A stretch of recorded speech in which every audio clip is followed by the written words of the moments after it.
Good morning students. Last व्हिडिओमध्ये आपण torque acting on rectangular loop study केलं होतं. तो जो काही एक प्रिन्सिपल आहे किंवा तो जो काही एक फिनोमिनॉन आहे त्याच्यावरती बेस्ड एक मूव्हिंग कॉईल गॅल्व्हनोमीटर नावाचं जे इन्स्ट्रुमेंट आहे त्याच्याविषयीचे इन्फॉर्मेशन किंवा त्याच्याविषयीचं नॉलेज जे काही आहे ते आज आपण इक्वेशन असेल ते आज आपण स्टडी करणार आहोत, बरोबर आहे. किंवा मूव्हिंग कॉईल गॅल्व्हनोमीटर इन्स्ट्रुमेंट हे नेमकं त्याचं वर्किंग काय आहे, प्रिन्सिपल काय आहे. वर्किंग ॲक्च्युअली आपण काल पाहिलं, आपण जे काल स्टडी केलं की दोन स्ट्रॉंग मॅग्नेटच्या मध्ये आपण एक रेक्टँग्युलर कॉईल ठेवली होती. त्या कॉईलवरती ॲक्ट होणारा जो टॉर्क आहे त्या टॉर्कसाठीचं एक इक्वेशन आपण काल स्टडी केलं होतं, बरोबर आहे. सेम आज आपल्याला काय करायचं आहे तर मूव्हिंग कॉईल गॅल्व्हनोमीटर हे असं इन्स्ट्रुमेंट आहे which is based on same principle. किंवा कुठल्या प्रिन्सिपलमध्ये आपल्याला माहीत आहे की moving coil galvanometer is a sensitive device which is use to measure electric current or smallest electric current or voltages in the electrical networks. Electrical नेटवर्कमध्ये असणारा smallest electric current किंवा वोल्टेज मेजर करण्यासाठी आपण मूव्हिंग कॉईल गॅल्व्हनोमीटरचा यूज करतो. आता याचा principal त्यांनी काय सांगितलं आपल्याला, current in circuit or voltage of battery.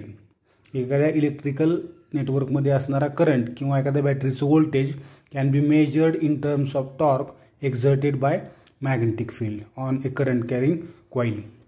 म्हणजेचा अर्थ की एखाद्या करंट कॅरिंग कॉईलमधून फ्लो होणारा जो इलेक्ट्रिक करंट आहे हा कसा मेजर करायचा, ज्यावेळेस त्या करंट कॅरिंग कॉईलला आपण एक्सटर्नल मॅग्नेटिक फील्डमध्ये ठेवतो त्यावेळेस त्याच्यावरती जो टॉर्क एक्झर्ट होतो, कपल ऑफ फोर्स, तो टॉर्क हा त्या करंटशी काहीतरी त्याचं काय आहे रिलेशन आहे. म्हणजे तो टॉर्क आपल्याला जर माहीत असेल तर आपण त्याच्यापासून फ्लो होणारा करंट इलेक्ट्रिक करंट मेजर करू शकतो. आज आपल्याला मूव्हिंग कॉईल गॅल्व्हनोमीटरचा प्रिन्सिपल तुम्हाला माहीत असणं गरजेचं आहे. Current in a circuit or voltage of battery can be measured in terms of torque exerted by magnetic field on current carrying coil, बरोबर आहे. ॲनालॉग व्होल्टमीटर्स असतील किंवा ॲमीटर्स असतील हे या प्रिन्सिपलवरती वर्क करतात, जो आता मी सांगितला की कुठल्याही करंट कॅरिंग कॉईलला ज्यावेळेस तुम्ही मॅग्नेटिक फील्डमध्ये ठेवताल त्यावेळेस आपल्याला माहित आहे current carrying coil produces its own magnetic field, therefore external magnetic field exerts a torque on it and this torque is proportional to current flowing through that coil. म्हणजे याचा अर्थ आपण त्याच्यावरती एक्झर्ट झालेल्या टॉर्कवरून त्या कॉईलमधून फ्लो होणारा इलेक्ट्रिक करंट मेजर करू शकतो. आता याच्यामध्ये नेमकं काय काय आहे, म्हणजे थोडक्यात हे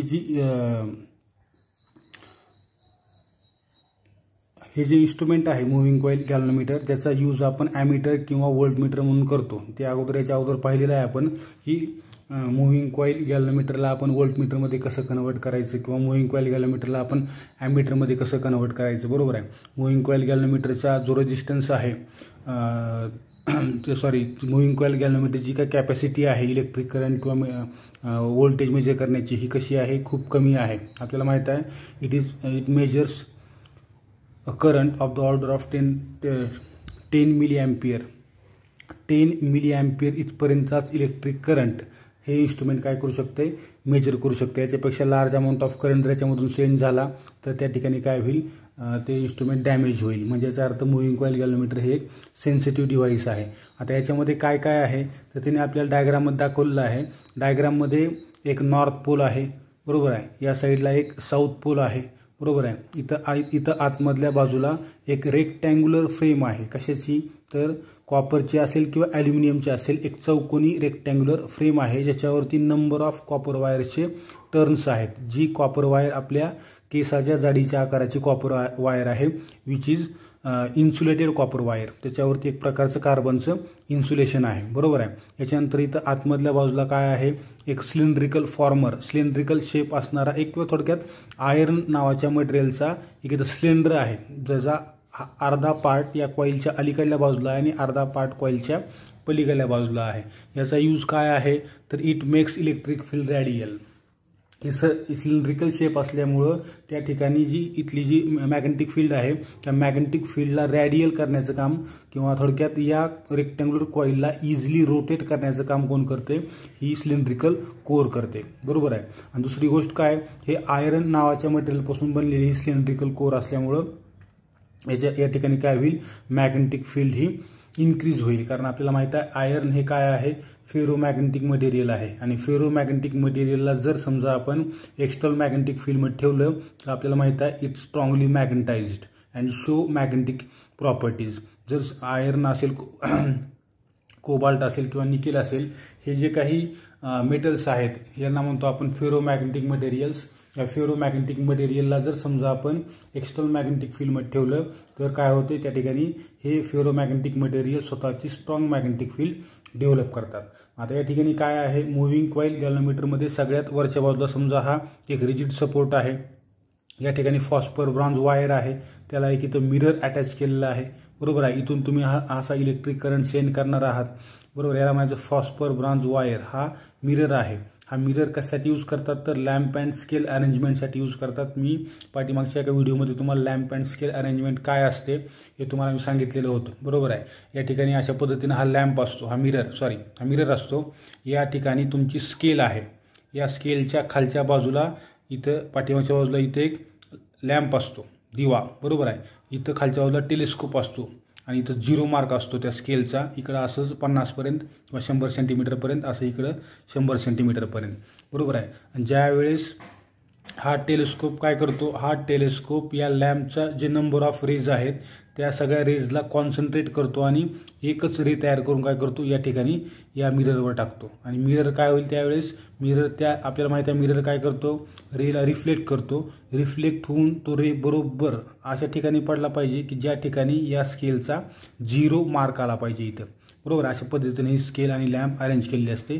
ज्यावेळेस याच्यामधून करंट फ्लो होईल त्यावेळेस हा मिरर काय होईल, रोटेट होईल. आणि रोटेट झाल्याच्या नंतर इथला जो हा पडलेला एक डॉट आहे प्रकाशाचा एक टिपका, तो काय होईल, रोटेट झाल्यामुळे हा इकडं तर मूव्ह होईल किंवा इकडं तर मूव्ह होईल. समजा इकडं मूव्ह झाला तर त्यानं काय केलं, ओरिजिनल याच्यासोबत एक अँगल क्रिएट केला. हा जो अँगल आहे हा अँगल थिटा, हे डिस्टन्स जे आहे याला म्हणायचं रेडियस ऑफ दॅट सर्कल. आणि या ठिकाणी हे काय आहे, आर्क लेंथ एस, याच्यावरून आपण हा अँगल फाइंड आउट करू शकतो. आणि इथं आपल्याला काय प्रूव्ह करायचे, I is proportional to theta किंवा current flowing through that coil is proportional to deflection of rectangular coil or that mirror, हे आपल्याला या ठिकाणी प्रूव्ह करायचे, बरोबर आहे. मग आता याच्यामध्ये काय काय याच्यामध्ये कुठल्या गोष्टी आहेत तर मी सांगितलं, एक रिजिड सपोर्ट आहे, एक मिरर आहे जो लॅम्प अँड स्केल अरेंजमेंटसाठी यूज केला जातो. खालच्या बाजूला एक रेक्टँग्युलर कॉईल आहे ज्याच्यावरती n नंबर ऑफ टर्न्स आहेत, बरोबर आहे. त्याच्यामधून फ्लो होणारा करंट किती आहे, आय. त्या कॉईलचा एरिया किती आहे, ए आहे, बरोबर आहे. याच्यामध्ये असणारे नंबर ऑफ टर्न्स n आहेत, जे कसे आहेत, इन्सुलेटेड कॉपर वायरचे टर्न्स आहेत, बरोबर आहे. याच्यानंतर खालच्या बाजूला इथं खालच्या बाजूला हेलिकल स्प्रिंग आहे जी फॉस्फर ब्रॉन्झ नावाच्या मटेरियलपासून बनलेली आहे. आणि मग इकडे पॉइंटर अटॅच्ड असेल आणि तो एका स्केलवरती मूव्ह होईल. मग इथं आपल्याला ॲक्च्युअल हा वर्किंग कसा करतो तर ज्यावेळेस याच्यामधून या कॉईलमधून इलेक्ट्रिक करंट फ्लो होईल त्यावेळेस आपल्याला माहिती आहे current carrying coil produces its own magnetic field. आणि ही मॅग्नेटिक फील्ड कुठं प्रोड्यूस झालेली आहे तर एका एक्सटर्नल मॅग्नेटिक फील्डमध्ये, ज्या ठिकाणी ऑलरेडी मॅग्नेटिक फील्ड प्रेझेंट आहे. म्हणजे याचा अर्थ या दोन्ही साईड्स कशा आहेत, perpendicular to the direction of magnetic field. Therefore त्यांच्यावरती काय होईल, एक प्रकारचा फोर्स एक्झर्ट होईल इक्वल मॅग्नेट्यूडचा बट अपोजिट डायरेक्शननं. आणि तो जो फोर्स आहे तो फोर्स म्हणजेच काय, कपल ऑफ फोर्स, त्यालाच काय म्हणतो आपण torque. And this torque is given by tau is equal to NIAB sine theta. and sin theta is the angle between length of that conducting wire, ह्या वायरची लेंथ आणि magnetic induction या दोघांमधला जो अँगल आहे हा अँगल या ठिकाणी काय येतो, 90 येतो. त्यामुळे sin 90ची व्हॅल्यू 1 येते. Therefore tau or torque exerted by that magnetic field on that coil is given by tau is equal to NIAB. हा काय आहे, टॉर्क, बरोबर आहे, त्याच्यावरती एक्झर्ट झालेला. आता N म्हणजे नंबर ऑफ टर्न्स आहेत, I म्हणजे करंट आहे त्या कॉईलमधून फ्लो होणारा, A म्हणजे त्या कॉईलचा एरिया आहे, B म्हणजे त्या ठिकाणी असणारी एक्सटर्नल मॅग्नेटिक फील्ड आहे. आता बघा हा जो त्याने काय सांगितलं की this torque is a counter balanced by torque due to spring fitted. म्हणजे डायग्राममध्ये जी काय स्प्रिंग दाखवलेली आहे खालच्या बाजूला, बरोबर आहे, हा जो काही टॉर्क आहे टॉर्क म्हणजे काउंटर टॉर्क म्हणजे काय, चेंजिंग टॉर्क जो आहे. आता इथे या ठिकाणी सडनली टॉर्क एक्झर्ट झाला, सडनली खालचा पॉईंटर डिफ्लेक्शन दाखवला आणि परत जागेवरती येईल. परंतु असं होत नाही का, कारण त्या ठिकाणी या स्प्रिंग खालच्या बाजूला आपल्याला माहिती आहे या स्प्रिंगला काहीतरी स्प्रिंग कॉन्स्टंट आहे. त्याच्यामुळं इथं जो एक टॉर्क जनरेट झाला, तुम्ही समजा झोका आहे आपल्या घरामध्ये अडकवला झोपाळा, त्याला तुम्ही काय केलं, रोटेट केलं, बरोबर आहे. तर रोटेट करत असताना तुम्ही त्याला अप्लाय केलेला टॉर्क त्याला म्हणायचं अप्लाइड टॉर्क. आणि ज्यावेळेस तुम्ही तो झोका सोडून देताल त्यावेळेस तो परत त्याच्या ओरिजिनल पोझिशनला येतो. का बरं आला ओरिजिनल पोझिशनला, कारण त्या ठिकाणी तुम्ही रोटेट करत असताना त्याच्यामध्ये काय झालं होतं, एक प्रकारचा रिस्टोरिंग टॉर्क त्याच्यामध्ये डेव्हलप झाला आणि त्या रिस्टोरिंग टॉर्कनं परत त्या झोक्याला परत त्याच्या ओरिजिनल पोझिशनला घेऊन आला. आणि काय होते, जोपर्यंत तुम्ही त्याला असं पकडून ठेवलेलं आहे तोपर्यंत तो डिफ्लेक्टेड पोझिशनमध्ये असेल, सोडून दिले की परत तो वापस येईल. तसं या ठिकाणी जोपर्यंत इलेक्ट्रिक करंट फ्लो होत आहे तोपर्यंत इथं डेव्हलप झालेला टॉर्क त्या पॉइंटरला काय करेल, 0 मार्कपासून जेवढं काय करंट आहे त्या समजा 15 अँपियर असेल फॉर एक्झाम्पल किंवा 15 मिली अँपियर असेल तर तिथपर्यंत डिफ्लेक्शन त्या ठिकाणी स्टेडी पॉइंटर आपल्याला पाहायला मिळेल. म्हणजे याचा अर्थ या ठिकाणचा टॉर्क जो होता तो काय केला, बॅलन्स झाला, बरोबर आहे. मग ज्यावेळेस electric current suddenly cut off होईल त्यावेळेस पॉइंटर परत जागेवरती येईल. कशामुळं, या खालच्या हेलिकल स्प्रिंगमुळं. कारण हेलिकल स्प्रिंग काय करते, त्या कॉईलला परत त्याच्या ओरिजिनल पोझिशनला घेऊन येण्याचं काम करते. म्हणून आपण इथं काय म्हणू शकतो, larger is the current, larger is the deflection and larger is the torque due to the spring. म्हणजे याचा अर्थ जेवढ्या लार्ज अमाऊंटचा इलेक्ट्रिक करंट या कॉईलमधून फ्लो होईल तेवढा लार्ज अमाऊंट ऑफ डिफ्लेक्शन आपल्याला इथं पाहायला मिळेल आणि तेवढाच लार्ज अमाऊंट ऑफ टॉर्क त्या ठिकाणी काय होईल, डेव्हलप होईल, बरोबर आहे. मग आता तो जो डेव्हलप झालेला टॉर्क आहे जो त्या स्प्रिंगला करंट कट ऑफ झाल्यानंतर ओरिजिनल पोझिशनला घेऊन येणार आहे त्याला म्हणतो आपण रिस्टोरिंग टॉर्क टो आर, जो त्या कॉईलला परत रिस्टोर म्हणजे याचा अर्थ ओरिजिनल पोझिशनला घेऊन येणार आहे. तो आपण सांगतो के इंटू फाय. जुन्या सिलेबसला ते काय होतं, सी इंटू थिटा असं होतं. हे असं म्हणजे सिम्बॉल कुठले यूज करा काय फरक पडत नाही. नवीन सिलेबसमध्ये के म्हणजे त्या ठिकाणी त्यांनी सांगितलेलं आहे torsional constant of the spring आणि फाय म्हणजे काय आहे तर डिफ्लेक्शन आहे. कशामधलं, कशाचं, त्या कॉईलचं डिफ्लेक्शन आहे, बरोबर आहे.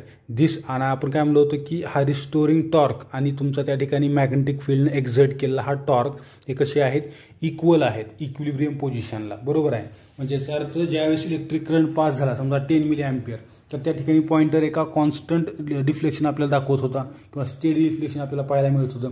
कशामुळं, कारण त्या ठिकाणी तो जो काय टॉर्क आहे तो टॉर्क काय केला होता, स्प्रिंगमध्ये डेव्हलप झालेल्या टॉर्कनं बॅलन्स केला होता. म्हणजे आपण या ठिकाणी काय लिहू शकतो, tau is equal to tau exerted is equal to tau restoring. मग आता हा किती आहे तर किती आहे, K phi is equal to NIAB. हा तुमचा एक्झर्ट झालेला टॉर्क आहे. आपल्याला फाय कॅल्क्युलेट करायचा आहे कारण मी तुम्हाला सांगितलं होतं I is proportional to phi. हा अँगल या ठिकाणी त्यांनी फाय घेतला आहे, NIAB डिवायडेड बाय के. अशा पद्धतीने तुम्ही हा फाय कॅल्क्युलेट करू शकता आणि त्या ठिकाणी फाय कॅल्क्युलेट झालं की तुम्हाला करंट कॅल्क्युलेट करता येतो.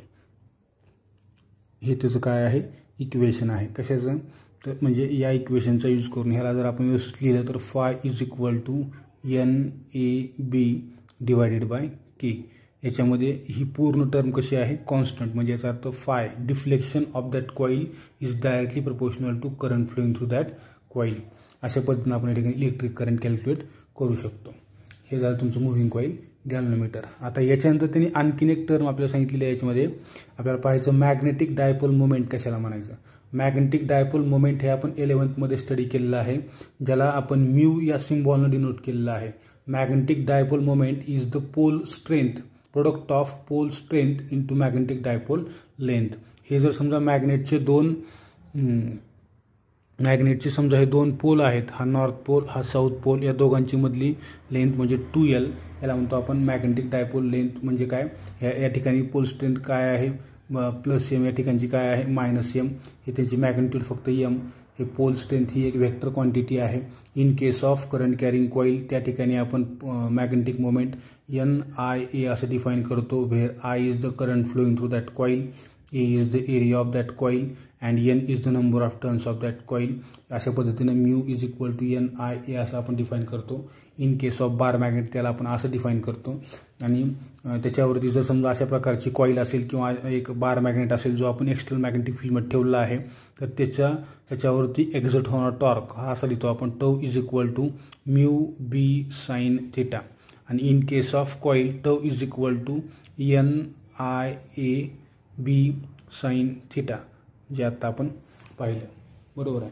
आणि याला जर वेक्टर फॉर्ममध्ये लिहिलं तर वेक्टर फॉर्ममध्ये आपल्याला कसं मिळेल tau is equal to vector tau is equal to vector mu cross vector B. अशा पद्धतीनं हा टॉर्क आहे त्या बार मॅग्नेटवरती किंवा त्या कॉईलवरती एक्झर्ट होणारा. ठीक आहे. या ठिकाणी थांबू आपण. थँक्यू.